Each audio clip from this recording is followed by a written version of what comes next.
Welcome back to church. And I'm so excited about today in this episode. I think that God really has something special for us. If you've been following the podcast, man, God's just been doing tremendous things in our lives and just around the world. And so we're going to run it back.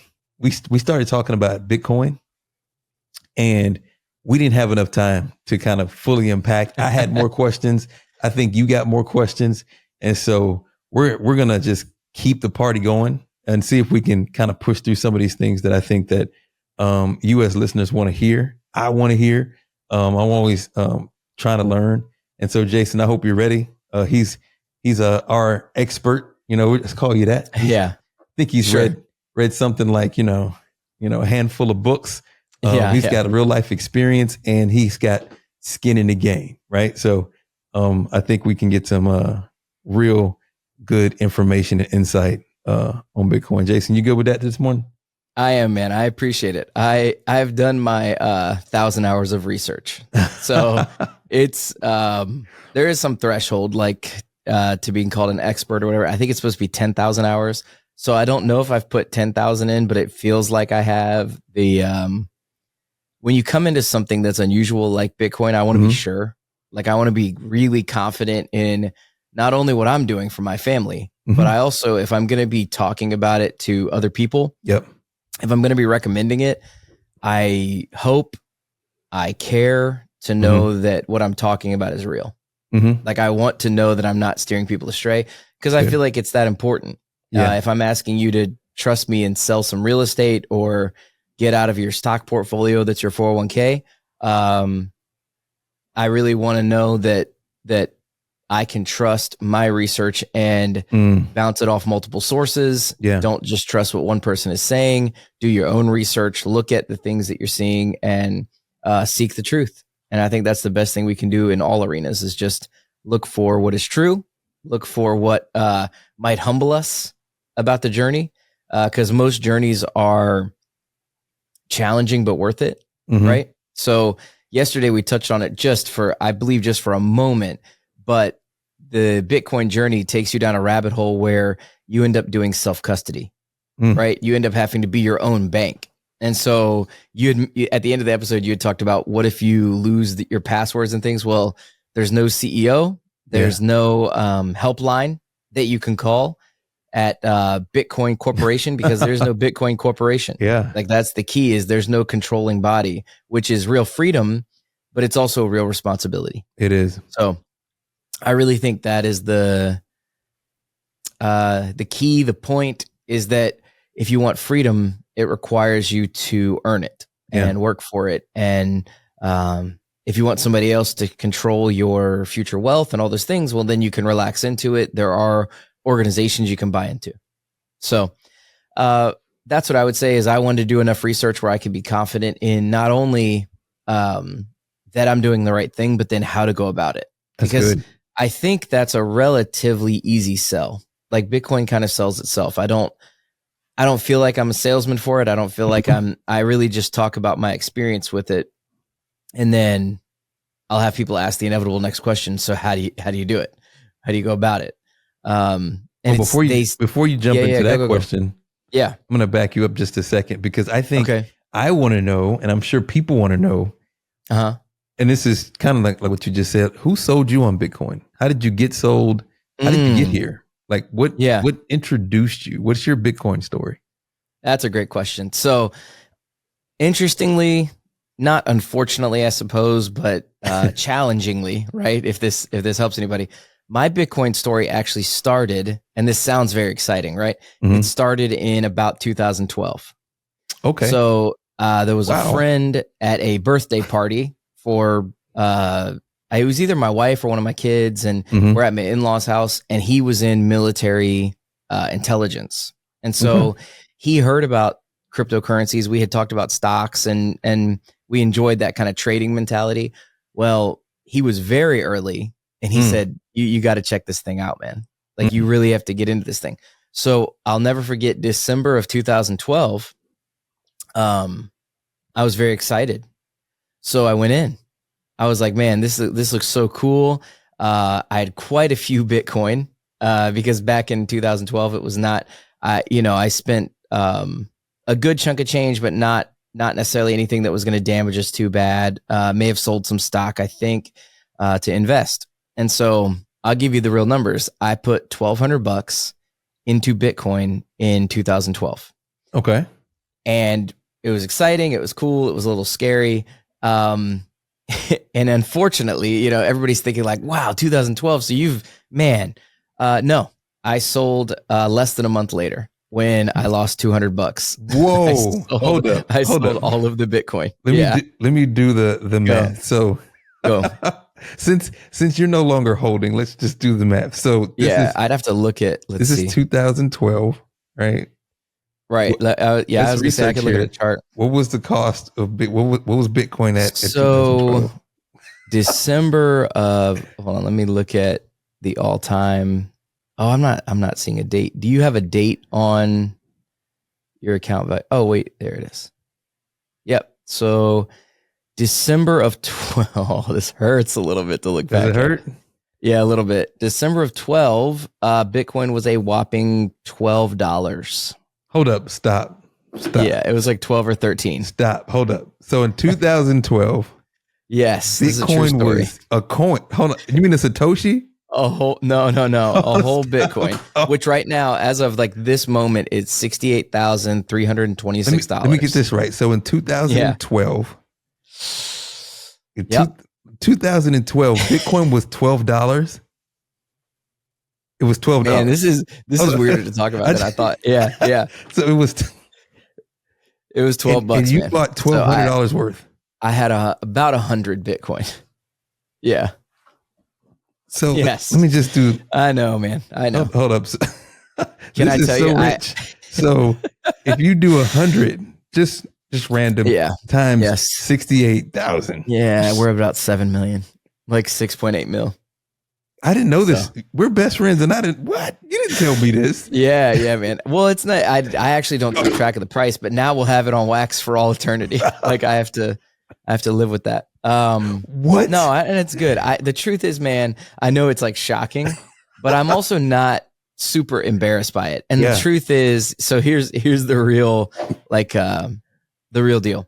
When Bitcoin's $12, right, back in 2012, it's just this goofy, funny thing, right? Like Coinbase was just getting started, or like I had just become aware of it. It wasn't a serious thing. Wow. Like, well, and at $12, so think about it this way. You buy this thing and you're like, okay, I got 100 of it. What does that mean? And in your brain, when it's $12, it's like a stock for $12, right? You're not, I mean, Apple stock was like 100, you just think it's like no big deal. No big deal. This is just funny money. Wow. What I should have done is just close my Coinbase app and never looked at it for 10 years. Wow. Jason, but I'm trying to compose myself. Yeah. I'm just like, you're good. 6.8. When I lost, yeah. And so let me see. I'm trying to look at the math. Like, it must have been, so it was like maybe near 12, went to 13, and then there was some fluctuation, maybe like a daily or something like that, where, I mean, it could be possible. I'm looking at the prices right here, and I know it's like rough, but I maybe bought it at like $14, so I had a little less than 100, and it dropped to what, 13 or 12.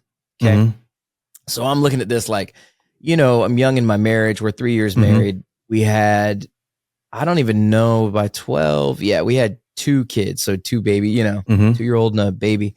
And I don't have. I mean, 1,200 was like, wait, it's thank goodness, and I'm blessed. I appreciate it. $1,200 was a lot more then than it was now, and I couldn't reconcile telling my wife I lost $200 out of 1,200, or maybe all of it, right, on this kind of like speculative thing. That, if I'm being real, the handful of people that really understood it in 2012, or say from the beginning, it is not a high number. Yeah. And everybody could say like, oh, I wish I had bought in at this. It's like the same thing as Apple. When Apple came out, people are like, why would you need a PC? Or why, you're going to use a computer at home? Yeah. What do you mean? Like, I have one at work, or we all share one at work. Like, it, late 70s, 80s, those kind of things. Like, nobody, there was a time, get this, okay, ready? You want to see how, I guess, lack of understanding, closed-minded people can be. There was a Nobel Prize winning economist and technologist that once said the internet will have no more impact than the fax machine. So, and by the way, this was like in 1998. So you don't know what you don't know until it happens, right? So it happens. So in retrospect, like it'd be nice to have, $7 million net worth or whatever. And it'd be nice to think, man, I started buying it and I never sold it. But that's not true. So I actually started buying in again once it was already into the thousands. Okay. So it was wow. So don't speed past that. Don't. No, it's okay. So okay. So because let's lock in. I want to know, like, so you sold all of it? Oh yeah, man. I got out quick because this very scammy it's bleeding. Dump it. Go. Yeah, and here's the lesson to be learned from that. Like I'll let you go back to what you're about to say, but I want to key in on the lesson for that. Don't buy Bitcoin until you understand it, because once you understand it, here's the interesting thing that's happened to me, and I've told people this before. You get to a place, and I am at that place now, the US dollar value matters a lot less to me. I don't think about the daily fluctuations. I don't care. In fact, when Bitcoin's price drops, I kind of get excited because I'm buying Bitcoin at a discount. And when it goes up, it's a very strange moment. Yeah. The first time it goes up and you're like a little disappointed. You're like, I went up $5,000, like 5,000 a coin.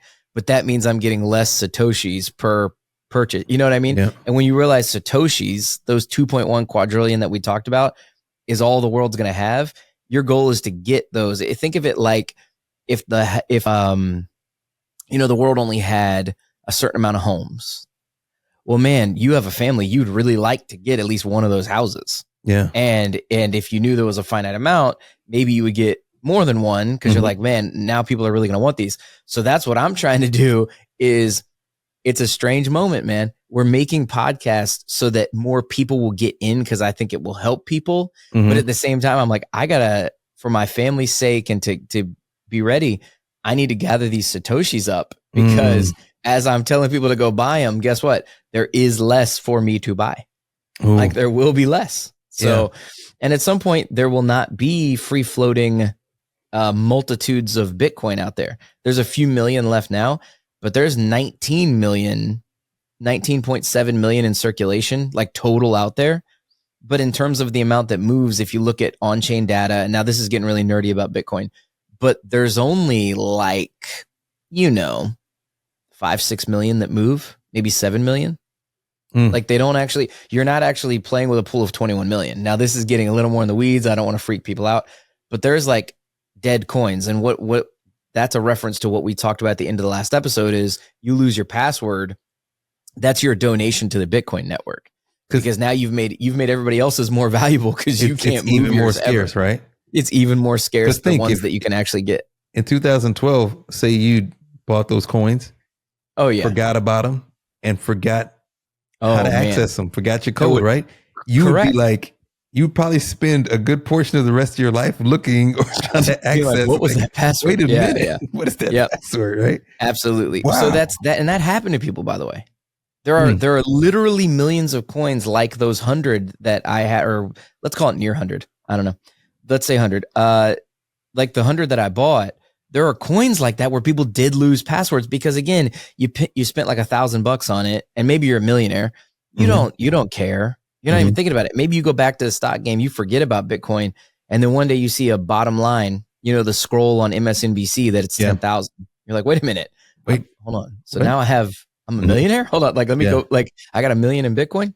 And then you're scrambling to remember. There's people, by the way, that have rented excavators because they threw away hard drives, and they've rented excavators to get their hard drive out of landfills because they had Bitcoin that was stuck on that hard drive. How would I know that? There's crazy stories out there. Find a hard drive in a landfill. True story. They have found it. They found the hard drive. The problem was, and maybe this gets us to our next point, it was Bitcoin Cash, not Bitcoin.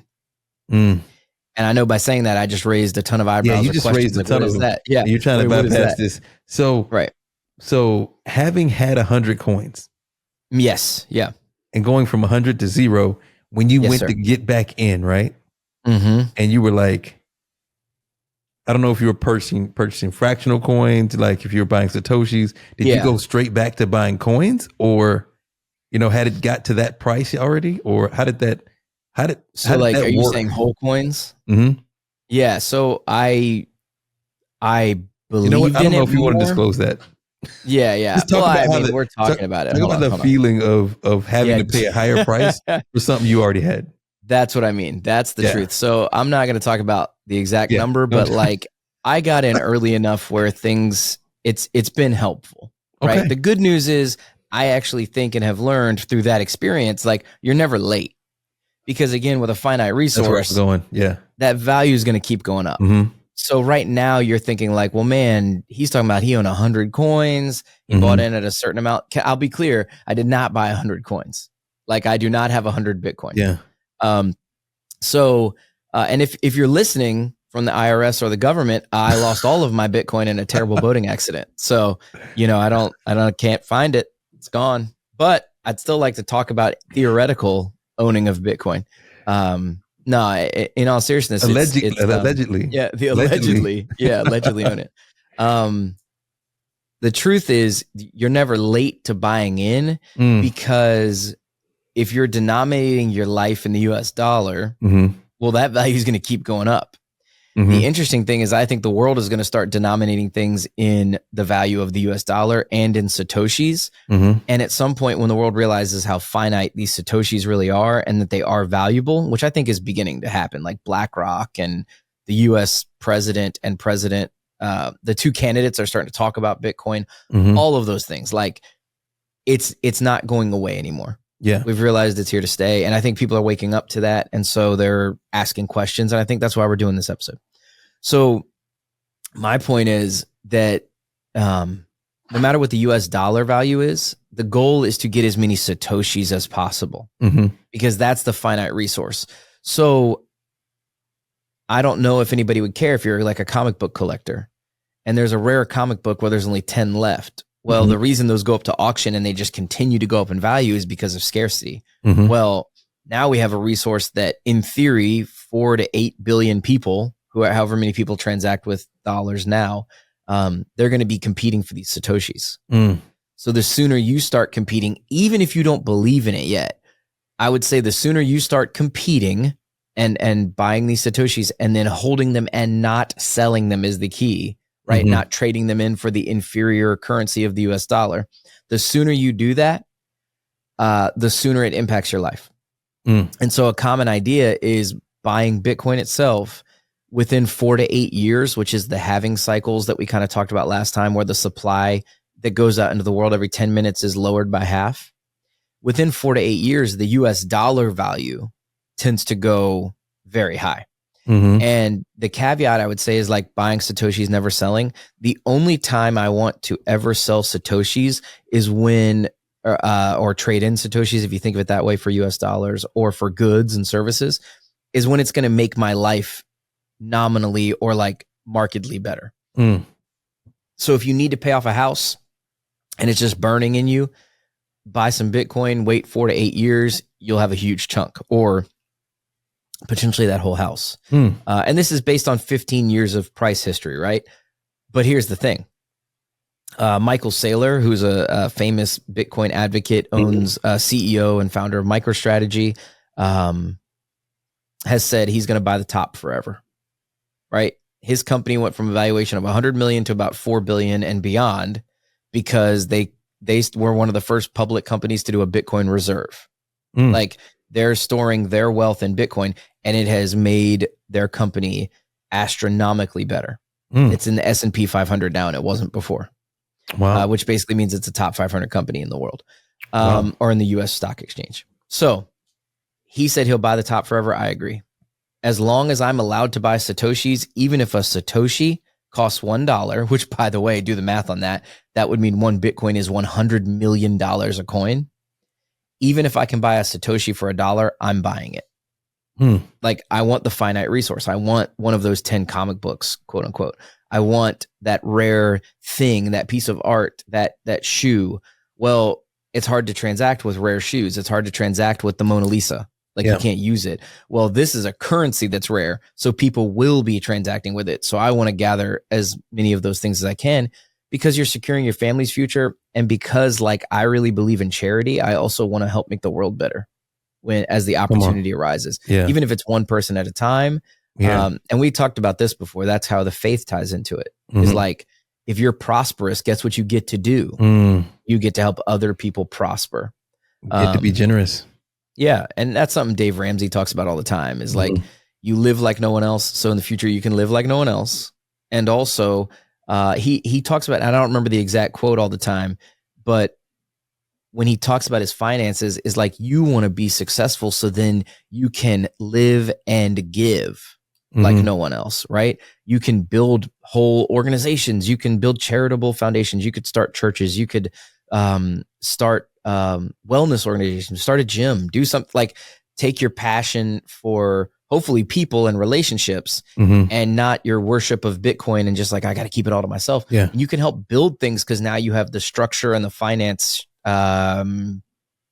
backing, or like you have the store of value that can help you do those things. So anyway, I don't want to bypass it too fast. We brought up other cryptocurrencies for a second, like Bitcoin Cash. I just want to make sure at some point in the episode we go back to that, but we can go wherever you want to go next, man. I'm letting you lead the convo, because I'll go all over the place. That's a good segue, man. Hey, thanks. Number one, thanks for sharing that story. Yeah. Wow. I'm still like, what? Yeah. Like, don't feel, hey, can I just say a caveat? Like, it maybe this isn't appropriate to say. I don't know. I just want to always be real and honest. Like, nobody feel bad for me, because I did end up believing in Bitcoin, let's call it, in time. Okay. So it has made a really great and cool impact in terms of the financial security and the peace that my wife and my kids and I have been able to have. And then we've been able to talk to other people about it, and they've started to feel some of the effects. And the man, when your money is trustless, you can trust that you can hold it, right? So it's not going to devalue. Well, yeah, Warren as well. Sorry, yeah. Like I'm one of the people you talk to, man. I'm not doxing anybody, but like, to me, it's better to be open about it. There's some people that like hide their identity, and we're going to be in the world, and in order to love people, you have to tell the truth. And so it might cost you something someday, but I know what it won't do is, I got 12 words in my head, so. Oh well, and that terrible boating accident again. We got just lost the short-term memory loss. All that, it's all gone. It's all gone now. You know what? No, but it's done good things. That's such a great point that you bring that up, because, when we initially, like, we first started being friends, like, just talking. This is something you brought to me, like, just and now that I kind of have some context to the backstory of the military intelligence guy who talked to you at a birthday party. Yeah. Man, like, just life changing. So many people, they find something out and they're like, yep, they don't know. Yeah. Yeah. Nobody knows. Yeah. I'm good. Right. But it's almost as the way I talk to people about Jesus. I'm like, look, I got this thing in my life, man. It changes everything. It changes everything. And I'm not saying Bitcoin changes everything. Jesus changes everything. Yeah, but exactly. In order to share like life-changing information with people, it takes a level of character, because most people they don't want you to win. They don't mind you winning a little bit, right? They just don't want you to win more than them, right? They don't want you to outdo them.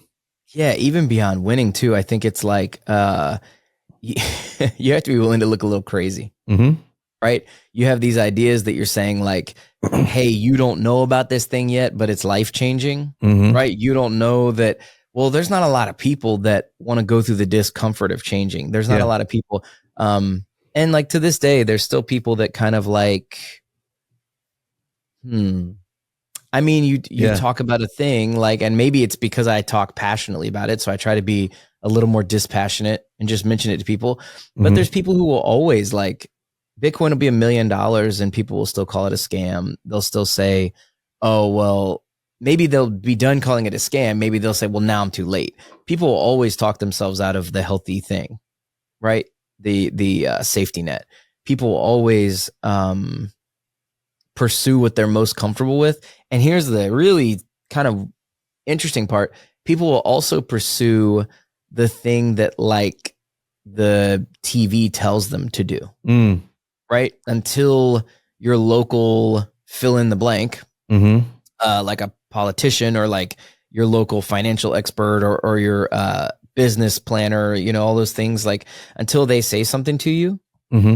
I've had people be like, well, I'll get in as soon as, you know, this person with and fill in the blank with financial institution, as soon as that person who I have a relationship with and has put me in the stocks that have done well, as soon as they say the word Bitcoin to me, I'll trust it. And so you could find that like off-putting, like, oh, that's a slap in the face. You don't trust me. But that's the key, is like people have people they trust. They have things they want to do, and they also have mindsets, right? Like an early adopter mindset. You remember there's people that wait in line for the new iPhone. There's people that wait in line for those shoes that come out. And then there's other people who like, well, I'll buy it on the aftermarket. I'll wait until, you know, I'll let the phone be out for a year and then I'll, you know, get the new one because it'll be lower price. So there's people that want in on the thing. And so the really cool thing about Bitcoin is it does like benefit the early adopters, but in a really, really strange way, just like the iPhone. It also benefits the person who's in, like, metaphorically a year later, or right now with Bitcoin 15 years later. Yeah. If I buy an iPhone that's a year old, I gotta say my life is like still improved by some of the functionality or apps or whatever we're talking about. Like Bitcoin's the same way. You buy it at a different price. And I believe, by the way, just to be clear, if you're listening to this, at some point you will own Bitcoin at the price you deserve, because you'll get in whenever you decide it's time. But if you want to transact someday, especially in first world countries and like even third world countries, they're using it. But if you're transacting with the US dollar, someday you will transact with Bitcoin, should you happen to live long enough. So, and I pray you do. Pray you live a long life and a healthy and successful one. And so that's why we're talking about Bitcoin is, wow. I want to steer people in the right direction, even when they think, or I quote unquote, look like a crazy person. Wow. I don't mind looking a little weird. I don't mind talking about it. And you were talking about the character of that. I don't know if it's character or just like trust. Like I've done my research. I trust what the decision-making I'm doing. And if I have a track record of success with that thing, and then, so for instance, like a diet, if I said, man, Warren, listen, man, I got to talk to you. What's up? Hey, I tried this thing called the peanut butter and chocolate cheesecake diet. Let me tell you, man, all I do is eat a slice of cheesecake every single day. Now, I've gained 50 pounds this year, but I trust that eventually I will lose weight. You'd be like, what are you talking about, man? Like the evidence of your life is not working. Is showing me like the amount of time you've put in that. Yeah. I think we can extrapolate from that. This is not working. You are gaining weight probably in an unhealthy way through your cheesecake, you know, chocolate and peanut butter cheesecake diet. Yeah. But if I came to you and I was like, hey, I'm trying this ketogenic thing, I'm trying a protein, I'm trying to cut sugars and sodas, and then I'm looking healthier, the evidence of my life seems to be that things are going more smoothly, or like you might be like, well, hey man, what are you? Can I hear a little more about that? And this interesting thing has happened with Bitcoin. I used to say Bitcoin to people, and like not all the time, but like just, you know, if people want to know about it, some people in my life would say all the time, but like, listen, if people bring up the economy, if they bring up inflation, I'm gonna be like, well, actually, funny you should say that. It's like if a door opens, take it. If somebody's like, man, I'm struggling with my faith, you'd be like, hey, you know Jesus? Like you brought it up. I just am curious. Do you know this guy Jesus? So with Bitcoin, with health, right? Oh, you're struggling with your health. Do you know about like how carbohydrates and the balance of fat and carbohydrate and all these things? And you're like, I want to share these things with people that I feel like have worked. So Bitcoin is one of those things. Like, hey, I mean, my wife and I have been able to battle back against debt that we had for years because of buying this thing and holding it and then getting to a certain price and saying like, it's worth it to sell a small fraction of what we have to be debt free. And that's biblical, man. Like the what is it? The debtor is slave to the lender. Yep. Right. Like I love misquoting the Bible on the church podcast, but like, I know the theory. Yeah. And the theory is, you are anyway, a slave to the, you don't want to be a slave holds to the your lender. loan, whoever holds your credit. That's right. They hold the direction of your life. So if you have a tool that gets you out of that, or if you have a system, or like for a diet, it's a system, it's a lifestyle change. Let's call it that. Whatever that thing is, if you've done it long enough that it's a lifestyle change, and for me it was, because it was all stocks for me, it was all 401k, and our lifestyle change was 100%, just to be clear, to like doxing myself again, 100% of our retirement is in Bitcoin. And a diverse portfolio, like, by the way, all the people listening that are like, I know a diverse portfolio is the way. You have to diversify and get into different things and like more safe thing. Man, over the last 15 years, the compound annual growth rate of Bitcoin it surpasses everything by more than double.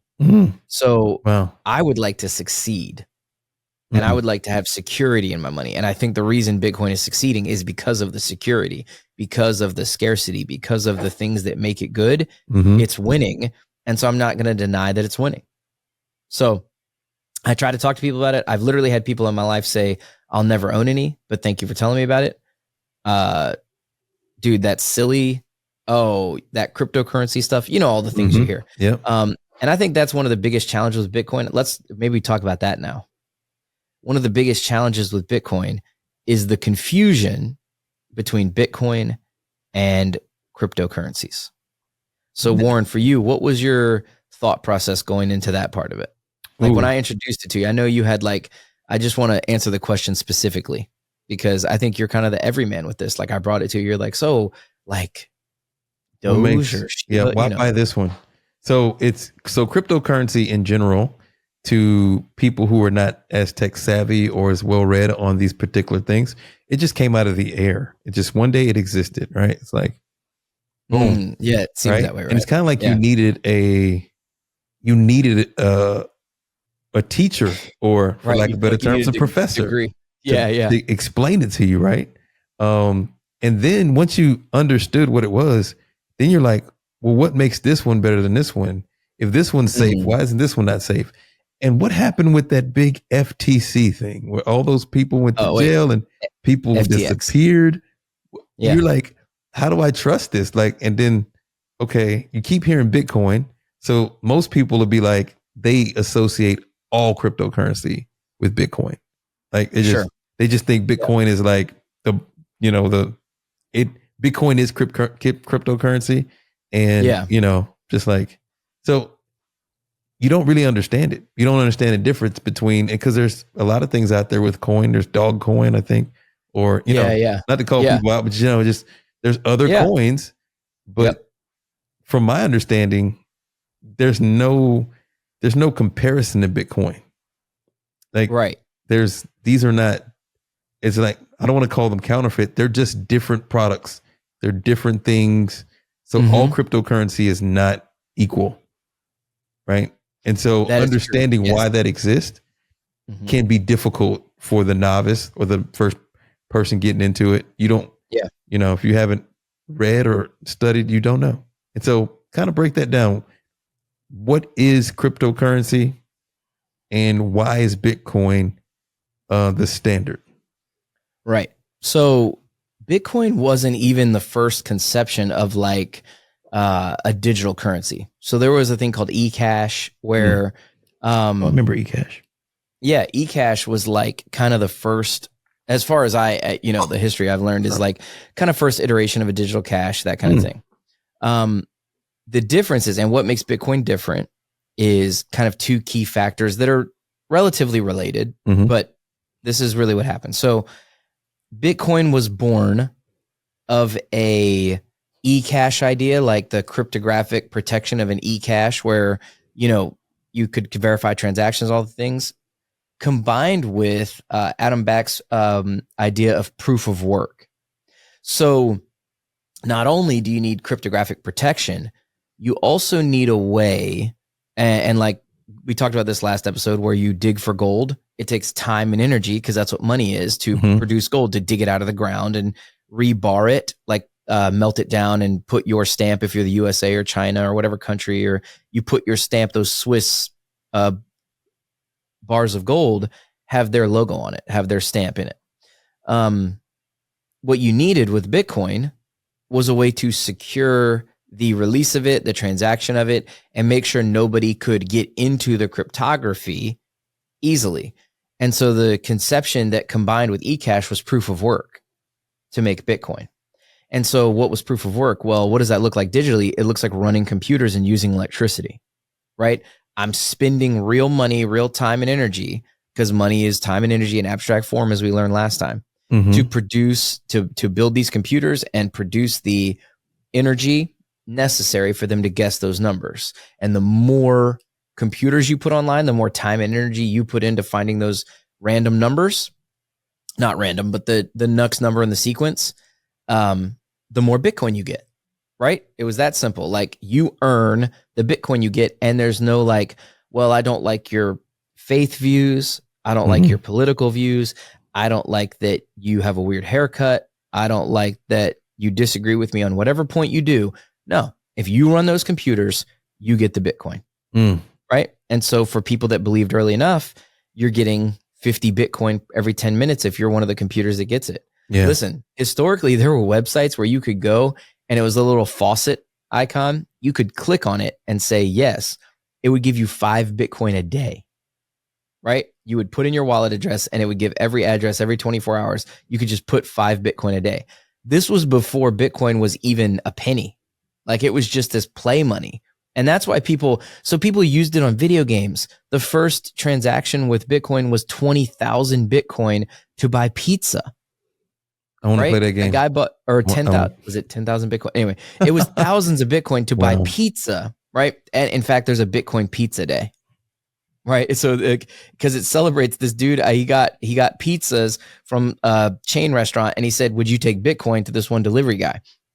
And he said, fine, no big deal. Because I think 10,000, 20,000 Bitcoin was like $20, right? So he's like, will you take the pizza? Yeah, sure. The guy said he didn't keep it. He used it as it went up a little bit, like to $5 to pay for a vacation. So the guy that got it off the pizza transaction, right? You'd think, man, he's a millionaire today. He's like $100 million pizza or whatever. No, see, the truth is we all didn't know.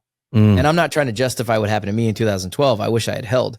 But that's why I'm trying to give people freedom from, like, if you haven't bought it yet, you're not too late, because none of us knew what it was. And now, as we know what it is, can I just be clear? I think like a totally reserved, like totally reasonable estimate is that in 20 years, a Bitcoin will be millions of dollars. And so it's at 68,000 right now. So even if you buy half one, and it goes to $1 million in 20 years, your half of one, $34,000 investment is worth 500,000 US dollars. And here's the bananas part. You're not really going to care, because in 20 years, your mortgage company, your car company, your McDonald's will take Satoshis. And so they will become more valuable. And so you'll be able to buy a cup of coffee with a Satoshi, or, you know what I mean? Like, these things will happen where it's like, and if you don't think it's true, remember the US dollar's been around for like, 250 years, maybe. There was like Persian denarii that were around. The world's reserve currency has changed, or drachma. Anyway, sorry, I apologize for the world's reserve currency has changed about every 200 years, right? Swiss francs, British pound. The US dollar has not been this dominant thing for the thousands of years we think. The US has only been around, 200 or 300 years. So it isn't like, so we have a short-term mindset where the US dollar could never go away because it's all I've known. Well, we can't go talk to somebody that's 2,000 years old, but they would have seen many currencies be the world reserve currency and be surprised, or not, So you have to do your research and be like, well, what's the next one? I think Bitcoin will be the last one. So you mentioned something about this earlier. Why Bitcoin and not the other ones? Because of that proof of work, which, by the way, other cryptocurrencies had adopted proof of work where you had to run computers, and they decided to go away from it and do what's called proof of stake. And what proof of stake means is if you already own some, then that proves you own it. Well, the problem with that is those people could take computer code that they own, like this contract that the cryptocurrency is on. It's not closed off to them. It's open to them. They could manipulate it. And in fact, they have done that. Other cryptocurrencies that have a CEO, like if you go to a website for a cryptocurrency and look it up and it has anybody, a CEO, a marketing director, a board of any kind, that is not a good thing.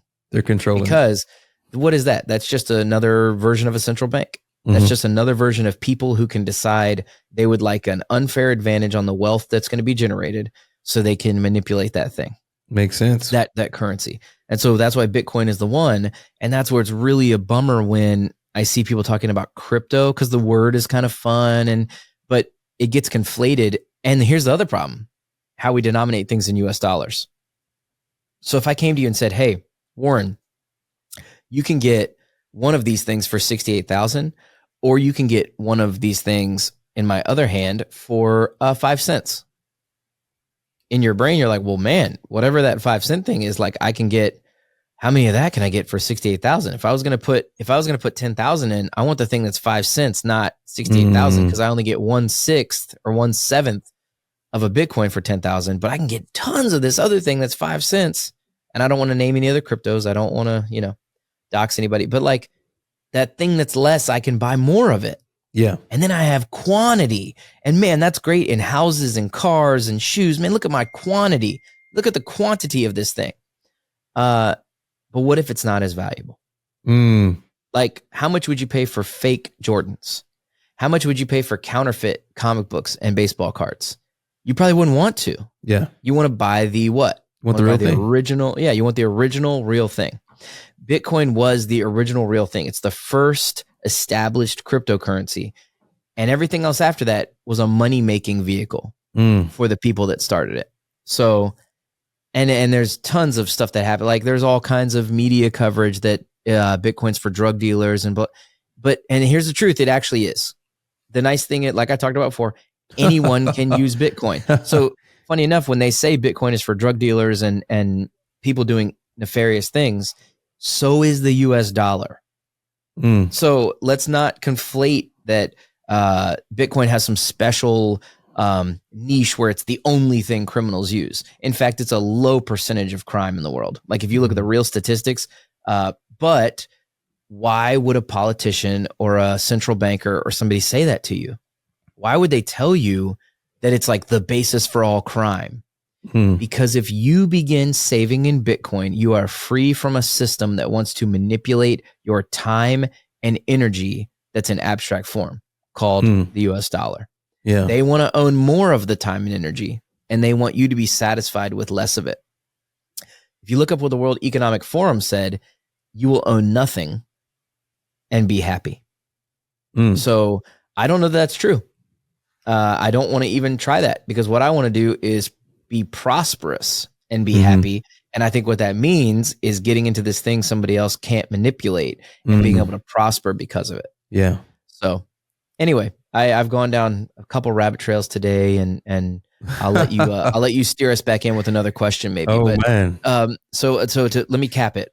Buy Bitcoin, not other cryptocurrencies. And even if it says Bitcoin Cash, which by the way is an offshoot, it's called a hard fork. And what a hard fork means is somebody goes into a computer code, changes an essential part of it, like the size of the blocks on a blockchain or the amount of that coin. So let's say you said the other day, how come, why wouldn't somebody else make a new Bitcoin? Well, one, it has first mover advantage, right? It's the only one that doesn't have a CEO. So let's say we start another cryptocurrency tomorrow that has no CEO that released, well, like it wouldn't have any value, because if we're just copying Bitcoin, like the second person that invented the Apple iPhone, right? Nobody would buy it because you want the original iPhone, because what does it have? It has time behind it. It has the structure that's been built around it, but it also has a track record. Well, Bitcoin now has 15-year head start and a perfect track record of the blockchain never stopping every 10 minutes. No one can manipulate it, and nobody can even find gaps in it that are big enough to do anything about. So that's why you'd not make a new Bitcoin, is because there's not going to be another one. There is no second best. This is another Michael Saylor quote. Shout out to him. There is no second best. Like, what's the second best cryptocurrency? There isn't one. There's Bitcoin, and then there's all the other ones that you could speculate on that, man, we hope that they do something valuable so they go up in value, and like maybe they become part of some ecosystem, and man, we hope. The cool thing is Bitcoin is not beholden on anything. Like everybody, I think a lot of people will remember the NFT craze where people were buying like Bored Ape Yacht Club JPEGs, which, by the way, I loved that artwork. I thought that was so cool. Like, what a cool design idea. In fact, I made my own NFTs. But what I learned through making my own NFTs is I could manipulate the contract on my end. So if you bought one of my NFTs, I could revoke your ownership at a moment's notice. And that's what we call a rug pull. So you could give me your money in a form of other cryptocurrencies or something, and I could pull all that cryptocurrency to myself and the ownership of those images. And there's not much you could do about it. So it's like the Wild West, right, for money. Well, Bitcoin secured it so that nobody can pull from you, because nobody has control because of the decentralization, because of the amount of computers making sure the code and the ledger matches each other for every transaction. You can't go in and tell it what it knows is not true. With other ones, there are CEOs and there are people. Anybody that made code like I did can go, you know what? I'm going to revoke ownership. You know what? You know what that sounds like to me? A lot like a bank where the government says, we don't like your beliefs. We don't like what you post online. We don't like these things. So what if we just revoke your ability to transact in a bank? So I just don't want that for people. I don't want people to feel the strain or challenge of that. So this is people's chance. And again, no matter what happens, Jesus is the priority. Come on. Like, secure your future, secure your eternity, secure your peace of mind. And then once that's locked in, focus on the financial security that comes with it. But I don't think Jesus is separate from Bitcoin either. I don't think it's like a pulled apart thing where you can't do both. Like, Bitcoin's not anti-Christian. It's not pro-Christian either. It's just like a neutral form of money. That's good. Anyways, yeah. So don't get fooled by all the flashy marketing. Bitcoin doesn't need flashy marketing. Like, buy real Bitcoin and not the others is my advice. Not financial advice. Just, this is what I think, but you do your own research. So I'm hit you with a tough question here. I'm ready. All right. So I think I want to know this. So hopefully our listeners want to know this as well. Okay. So we began this podcast. You gave us kind of your Bitcoin story. What a Bitcoin story, right? So hypothetically today, okay, say I go out and I buy 4 coins at $68,000. Yep. Right.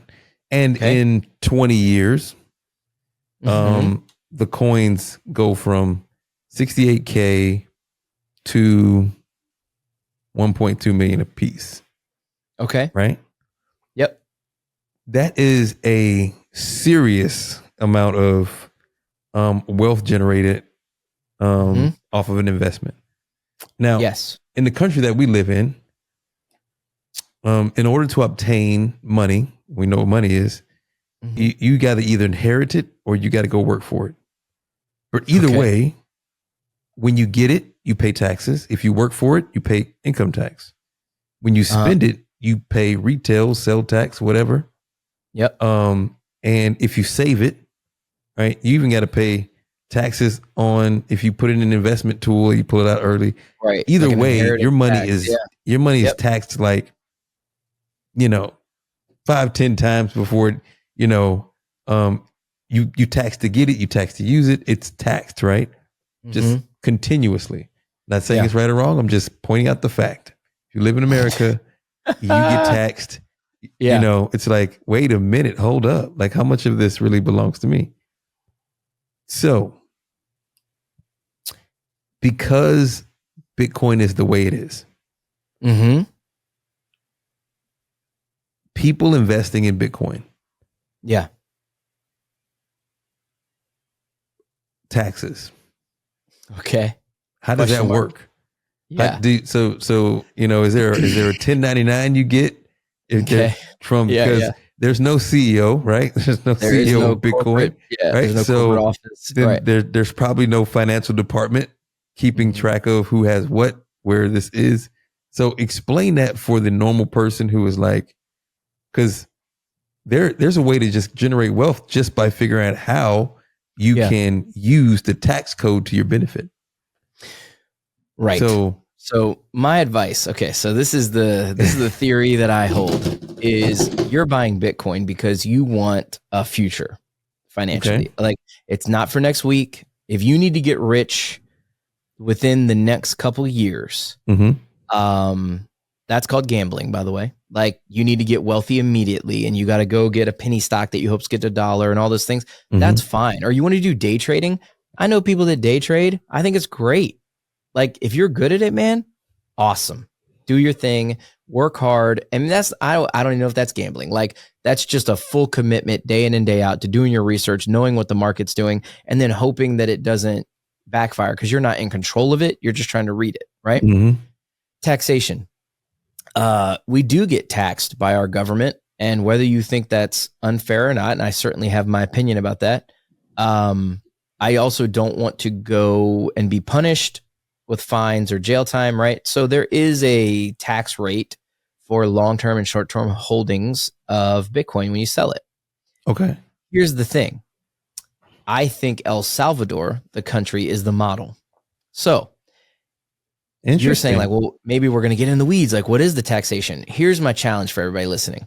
If you buy Bitcoin and you own it, don't use it until the place that you're using it realizes that it is a currency that should not have a wealth tax on it. So what do I mean? El Salvador has no wealth tax on it. You transact with it like it is currency. So if there's taxation, it's taxation on like the transaction, like a food tax or, like a property tax, for instance. If you buy a house with it, you're not paying a wealth tax on top of that. You're not paying 30% in short-term or long-term gains or whatever.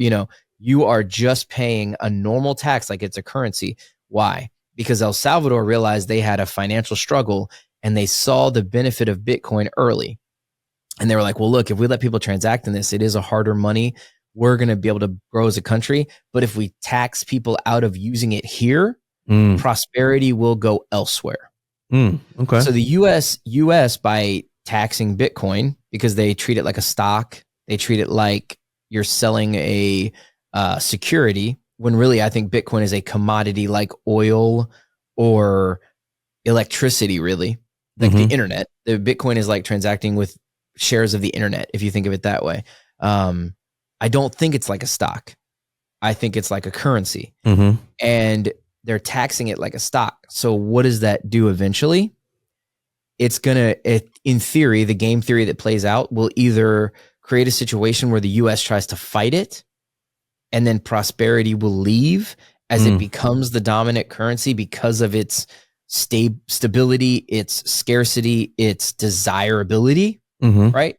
I think that's what will happen. Is the game theory is going to play out where I think the US is either going to have to play ball or be willing to lose the prosperity that would come with adopting a Bitcoin standard and Bitcoin as currency like El Salvador has done.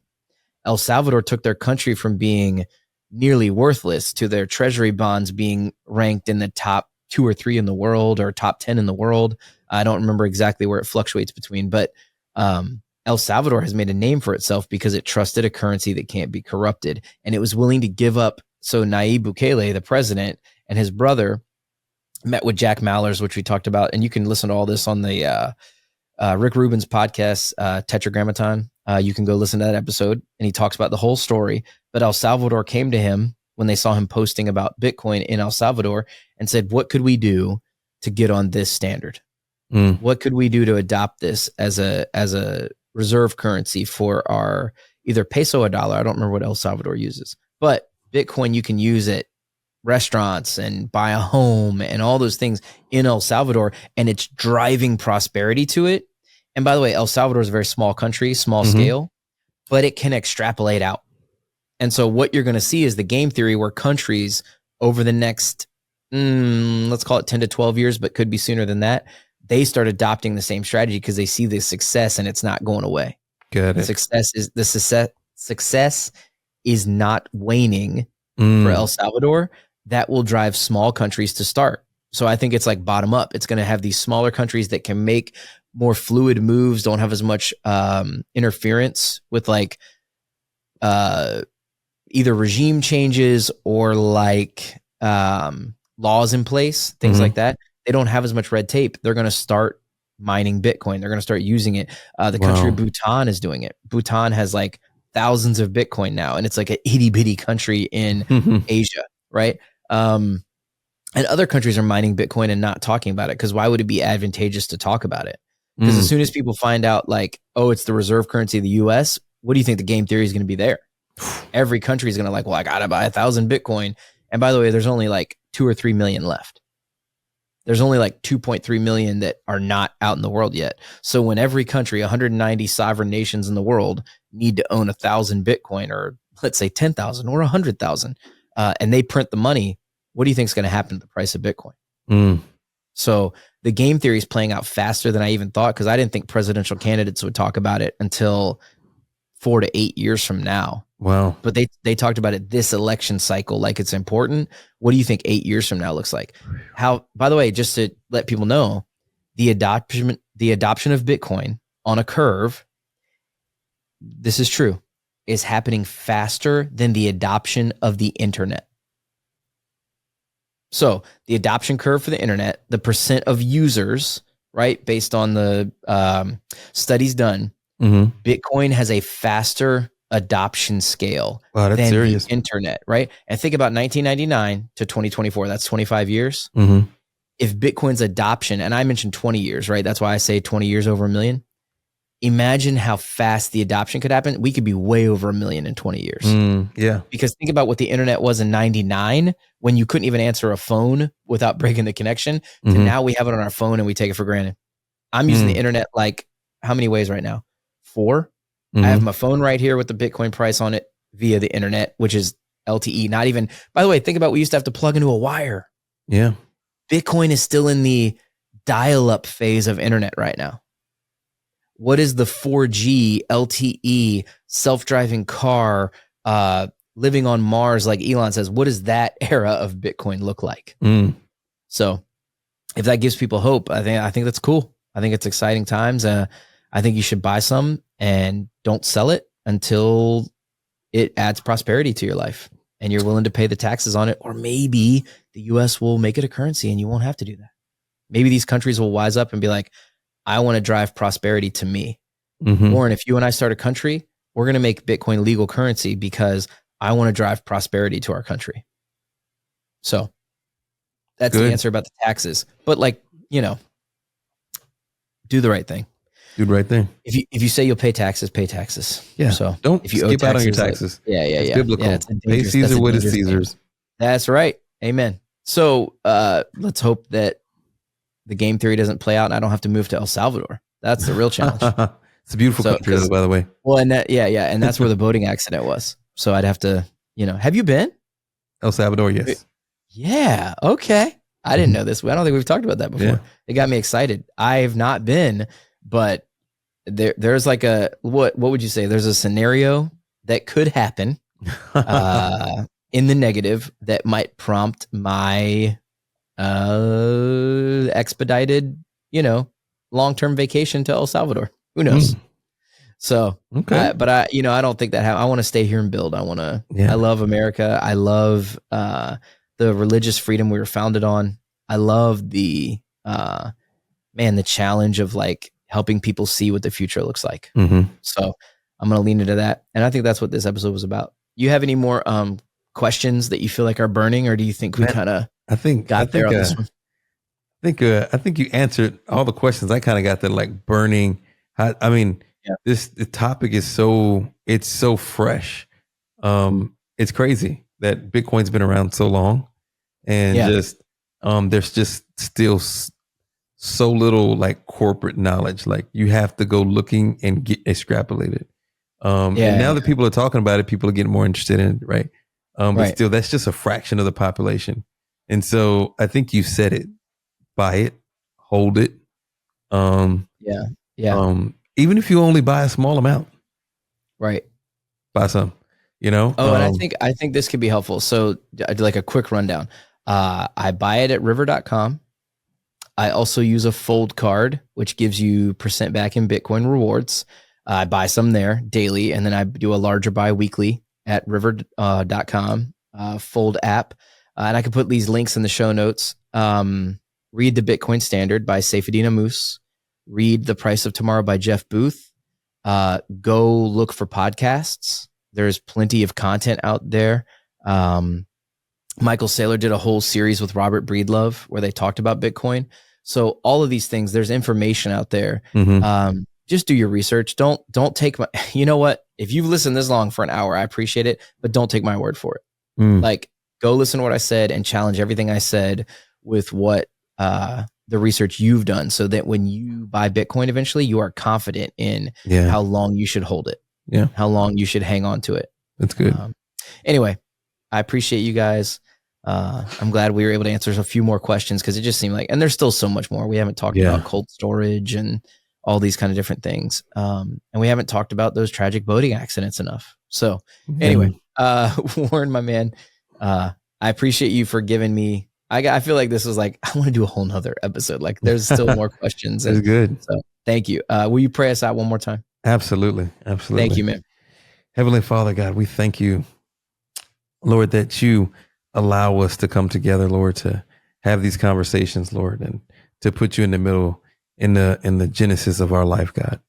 Lord, I humbly pray, Lord, that everyone who's listening to this podcast, Lord, that something helps them, God, Lord, that we as believers can discuss topics that don't necessarily feel churchy, God, but are relevant to your purpose and your plan for our life, God.